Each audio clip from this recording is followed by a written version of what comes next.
Hi everyone, welcome back to my YouTube channel Rekha Prakash ಮನೆ ಊಟ. ಇವತ್ತಿನ ಈ ವಿಡಿಯೋದಲ್ಲಿ ಒಂದು ಸ್ಪೆಷಲ್ ಬ್ರೇಕ್ಫಾಸ್ಟ್ನ ಹೇಳ್ಕೊಡ್ತೀನಿ.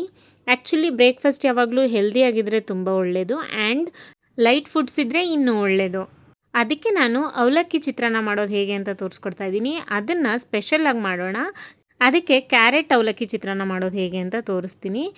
ಅದನ್ನು ಟೊಮ್ಯಾಟೊ ಬಳಸ್ತೇನೆ. ಬನ್ನಿ ಹಾಗಿದ್ರೆ ಹೇಗೆ ಮಾಡೋದು ನೋಡ್ಕೊಳ್ಳೋಣ. ಮೊದಲಿಗೆ ನಾನು ಒಂದು ಈರುಳ್ಳಿನ ಈ ಥರ ಸಣ್ಣದಾಗಿ ಉದ್ದುದಾಗಿ ಕಟ್ ಮಾಡಿ ಇಟ್ಕೊಂಡಿದ್ದೀನಿ. ಸ್ವಲ್ಪ ಶುಂಠಿ ತುರಿ, ನೆಕ್ಸ್ಟು ಕರಿಬೇವಿನ ಸೊಪ್ಪು, ಹಸಿಮೆಣಸಿನ್ಕಾಯಿ, ಕೊತ್ತಂಬರಿ ಸೊಪ್ಪು ಮತ್ತು ಕಡಲೆ ಬೀಜ, ಸಾಸಿವೆ, ಜೀರಿಗೆ, ರುಚಿಗೆ ತಕ್ಕಷ್ಟು ಉಪ್ಪು ಮತ್ತು ಅರಿಶಿನ. ಅದ್ರ ಜೊತೆಗೆ ಒಂದು ಬೌಲ್ ಅವಲಕ್ಕಿನ ತೊಗೊಂಡಿದ್ದೀನಿ.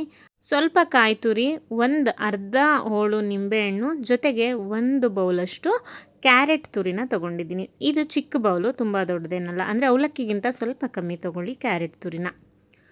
ಇವಾಗ ಒಂದು ಫ್ರೈಯಿಂಗ್ ಪ್ಯಾನ್ ತೊಗೊಂಡಿದ್ದೀನಿ. ಫ್ರೈಯಿಂಗ್ ಪ್ಯಾನ್ ಬಿಸಿ ಆದ ನಂತರ ಅದಕ್ಕೆ ಸ್ವಲ್ಪ ಎಣ್ಣೆ ಹಾಕೋತೀನಿ. ಎಣ್ಣೆ ಕಾದ ನಂತರ ಕಡಲೆ ಬೀಜ ಹಾಕ್ಕೋಬೇಕಾಗತ್ತೆ. ಫಸ್ಟು ಕಡಲೆ ಬೀಜನ ಫ್ರೈ ಮಾಡ್ಕೋಬೇಕು ಮೀಡಿಯಮ್ ಫ್ಲೇಮಲ್ಲಿ ಇಟ್ಟು.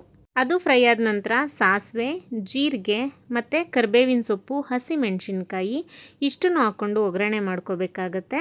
ಆಮೇಲೆ ಶುಂಠಿ ತುರಿನೂ ಇದೇ ಥರ ಒಗ್ಗರಣೆಯಲ್ಲೇ ಸೇರಿಸಿ ಒಗ್ಗರಣೆ ಮಾಡ್ಕೊಳ್ಳಿ. ಇನ್ಫ್ಯಾಕ್ಟ್ ಈ ಕ್ಯಾರೆಟ್ ಅವಲಕ್ಕಿ ಚಿತ್ರಾನ್ನದಲ್ಲಿ ಈ ಶುಂಠಿ ತುರಿ ಸ್ಪೆಷಲ್ ಅಂತ ಹೇಳ್ಬೋದು. ಯಾಕೆ ಅಂದರೆ ತುಂಬ ಚೆನ್ನಾಗಿ ಬಾಯಿಗೆ ಸಿಗ್ತಾ ಇರುತ್ತೆ. ಯೂಶ್ವಲಿ ಕೆಲವ್ರಿಗೆ ಶುಂಠಿ ಸಿಕ್ಕಿದ್ರೆ ಇಷ್ಟ ಆಗಲ್ಲ, ಬಟ್ ಈ ಕ್ಯಾರೆಟ್ ಅವಲಕ್ಕಿ ಚಿತ್ರಾನ್ನದಲ್ಲಿ ಇಷ್ಟ ಆಗುತ್ತೆ. ಇನ್ಫ್ಯಾಕ್ಟ್ ಹೆಲ್ದಿ ಅಲ್ವಾ, ಸೊ ಏನು ಪ್ರಾಬ್ಲಮ್ ಇಲ್ಲ. ಅದಾದಮೇಲೆ ಈರುಳ್ಳಿನ ಸೇರಿಸಿ ನೀಟಾಗಿ ಫ್ರೈ ಮಾಡ್ಕೋಬೇಕು, ಗೋಲ್ಡನ್ ಬ್ರೌನ್ ಆಗೋವರೆಗೂ.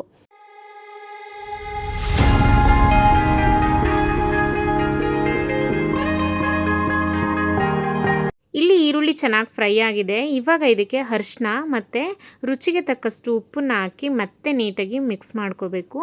ಆ್ಯಂಡ್ ಉಪ್ಪು ಹಾಕಿದ್ಮೇಲೆ ಸ್ವಲ್ಪ ಚೆನ್ನಾಗಿ ಫ್ರೈ ಮಾಡ್ಕೊಳ್ಳಿ ಈರುಳ್ಳಿನ. ಯಾಕೆ ಅಂದರೆ ಈರುಳ್ಳಿನೂ ಉಪ್ಪಿಡಿದ್ರೆ ಚೆನ್ನಾಗಿರುತ್ತೆ ಅವಲಕ್ಕಿಲಿ ತಿನ್ನಬೇಕಾದ್ರೆ, ತುಂಬ ಟೇಸ್ಟ್ ಬರುತ್ತೆ ಅಂತಲೇ ಹೇಳ್ಬೋದು.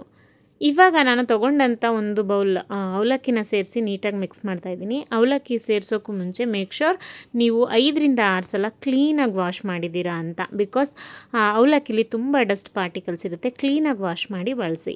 ಇವಾಗ ಇದನ್ನು ನೀಟಾಗಿ ಮಿಕ್ಸ್ ಮಾಡಿಬಿಟ್ಟು ಒಂದು 2 ಮಿನಿಟ್ಸ್ ಆದರೂ ಬೇಯೋಕ್ಕೆ ಬಿಡಬೇಕು.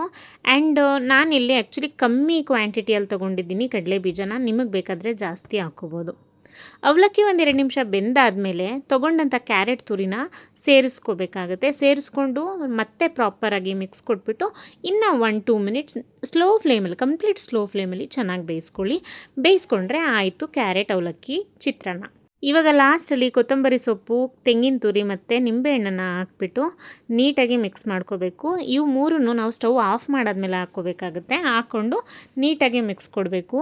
ಸೂಪರಾಗಿರುವಂಥ ಬ್ರೇಕ್ಫಾಸ್ಟ್ ರೆಡಿ ಆಗುತ್ತೆ. ಟ್ರಸ್ಟ್ ಮೀ, ಎಷ್ಟು ಚೆನ್ನಾಗಿರುತ್ತೆ ಗೊತ್ತಾ. ನಿಜವಾಗ್ಲೂ ಅವಲಕ್ಕಿ ಅಂದ್ರೇ ಲೈಟ್ ಫುಡ್ ಚೆನ್ನಾಗಿರುತ್ತೆ, ಅದೆಲ್ಲ ನಮಗೆ ಗೊತ್ತಿರೋ ವಿಷಯನೇ. ಬಟ್ ಈ ಥರ ಒಂದು ಬೌಲ್ ಎಕ್ಸ್ಟ್ರಾ ಕ್ಯಾರೆಟ್ ತುರಿನ ಹಾಕ್ಕೊಂಡು ಮಾಡಿ, ಹಾಗೆ ಟೊಮ್ಯಾಟೊನ ಸ್ಕಿಪ್ ಮಾಡಿ, ಎಷ್ಟು ಟೇಸ್ಟಿಯಾಗುತ್ತೆ ನೋಡಿ. ಸೂಪರಾಗಿರುತ್ತೆ. ಒಂದೊಳ್ಳೆ ಬ್ರೇಕ್ಫಾಸ್ಟ್ ತಿಂದ್ವಿ ಅಂತ ಒಂದು ಹ್ಯಾಪಿ ಮಾರ್ನಿಂಗ್ ಸ್ಟಾರ್ಟ್ ಆಗುತ್ತೆ ಅಂತ ಹೇಳ್ಬೋದು. ನೀವು ಯಾರಾದರೂ ಈ ಥರ ಟ್ರೈ ಮಾಡಿದ್ದೀರಾ ನನಗೆ ಕಾಮೆಂಟಲ್ಲಿ ತಿಳಿಸಿ. ಹಾಗೆ ಅವಲಕ್ಕಿ ಚಿತ್ರಾನ್ನ ಯಾರಿಗಿಷ್ಟ ಆಗುತ್ತೆ ಅಂತಲೂ ನನಗೆ ಕಾಮೆಂಟ್ ಬಾಕ್ಸಲ್ಲಿ ತಿಳಿಸಿ. ಸೊ ಇದಾಗಿತ್ತು ಇವತ್ತಿನ ಸ್ಪೆಷಲ್ ರೆಸಿಪಿ. ಯಾರೆಲ್ಲ ನನ್ನ ಚಾನಲ್ನ ಇನ್ನೂ ಸಬ್ಸ್ಕ್ರೈಬ್ ಮಾಡ್ಕೊಳ್ಳೋದಲ್ಲೇ ನೋಡ್ತಾ ಇದ್ದೀರಾ, ಪ್ಲೀಸ್ ಒಂದು ಸಬ್ಸ್ಕ್ರೈಬ್ ಮಾಡ್ಕೊಂಡು ನೋಡಿ. ಹಾಗೆ ಈ ವಿಡಿಯೋ ನಿಮ್ಗೆ ಇಷ್ಟ ಆಗಿದ್ರೆ ದಯವಿಟ್ಟು ಲೈಕ್ ಮಾಡಿ, ಶೇರ್ ಮಾಡಿ, ಹಾಗೆ ಕಾಮೆಂಟ್ ಮಾಡಿ. ರೆಸಿಪಿನ ನೀವು ಒಂದ್ಸಲ ಟ್ರೈ ಮಾಡಿ, ಖಂಡಿತ ನಿಮಗೂ ಇಷ್ಟ ಆಗುತ್ತೆ. Thank you so much.